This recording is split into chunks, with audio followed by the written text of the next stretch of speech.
Hi everyone, it's Annika and I wanted to talk a little bit about the Sabbats and the moons and the wheel of the year. I like to draw diagrams. I find that a really good way to help me get to grips with all of these abstract concepts. So this is my diagram. I hope you can see the light's shining a bit, of the wheel of the zodiac with the constellations. Can you see the constellations? And then planet Earth in the middle. So this is what the stars look like from our perspective on planet Earth. And here I've drawn again, this is the wheel turning round the planet Earth from our perspective. And whether you are in the southern hemisphere or the northern hemisphere, we're still looking at the same wheel. And we're looking at the wheel turning at the same time. So no matter where you are in the world, we're all looking at the same wheel turning at the same time. And that's where this whole terminology comes from. When we're talking about the wheel of the year, turning of the wheel, we're talking about looking at the stars and the way that they move across the sky very slowly over the course of a year. You'll see stars will be in different positions. And these stars are seen as constellations, and these constellations are related to as signs, and those signs, which are named after the constellations, become like astrological months, ways of dividing the year up into 12 equal parts.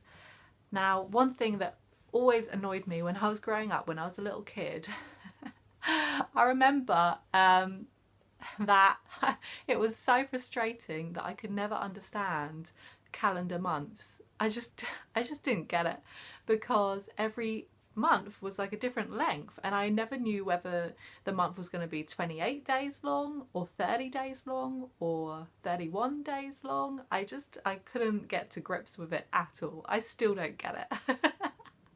Because it just seemed like totally nonsensical to me. Like, why would you have each month a different length? And then why is it that the calendar year starts on the 1st of January, and why is that like a week or so after the winter solstice? Why is that? And I was just like, well, who decided this? Who decided to create this system, this calendar that we use?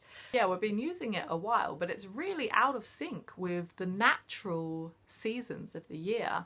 And if we look back at like old records of the way that people used to measure the seasons, they were different to how we look at them today. Because in the UK, the sort of standard way of looking at the seasons is based on the calendar months, and we usually say that spring is March, April, May, and then summer is June, July, August, and then, you know, etc.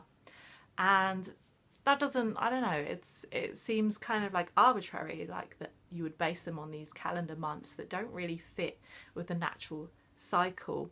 And of course this will be different depending on where in the world you live.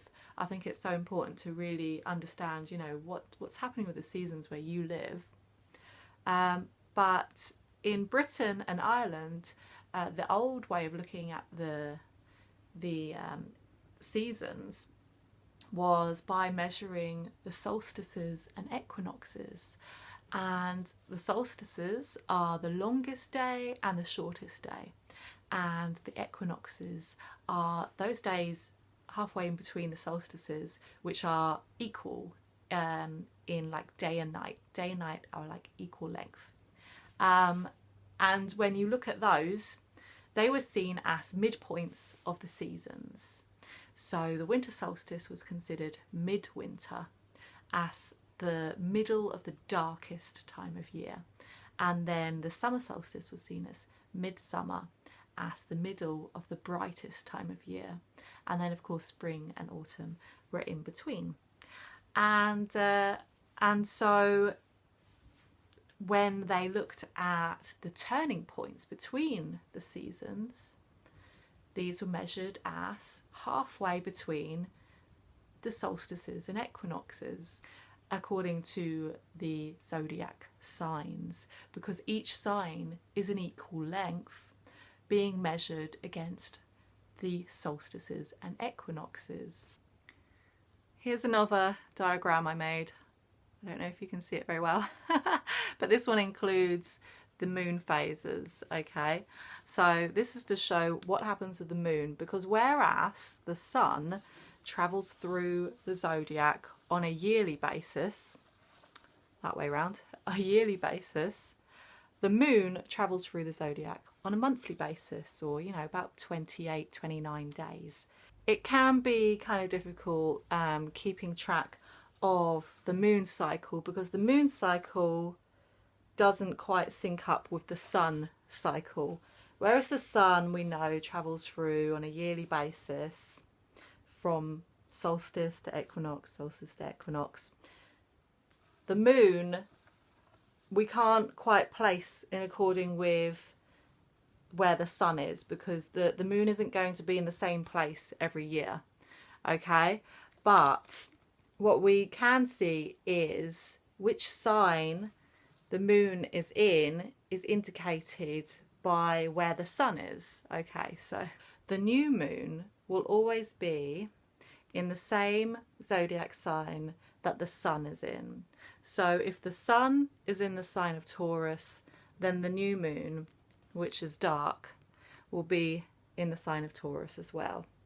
And when we get round to the full moon will always be in the opposite sign to what the sun is in. So if the sun was in Taurus, then the full moon would be in Scorpio. If the sun is in Scorpio in the northern hemisphere, then it's in Scorpio in the southern hemisphere too, okay?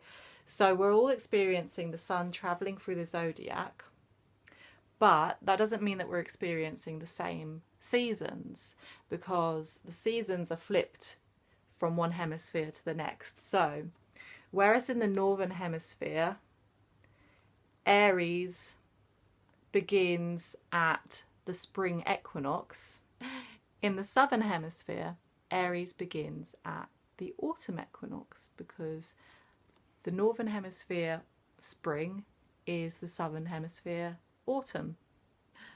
The summer solstice in the northern hemisphere is bridging Gemini and Cancer, okay? So Cancer begins at the summer solstice, but at the same time as we're having a summer solstice in the northern hemisphere, the southern hemisphere is having its winter solstice.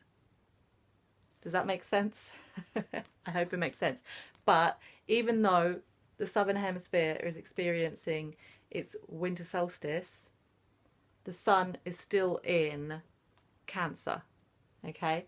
So the sun travels into Cancer at the solstice, but whether it's the winter solstice or the summer solstice depends on which hemisphere you're in. I find drawing diagrams like the best way for me to learn about astrology and the wheel of the year. So I hope this has been helpful for you. Let me know what you think. If you've got any questions, just send me a message and I'll see you next time. Bye.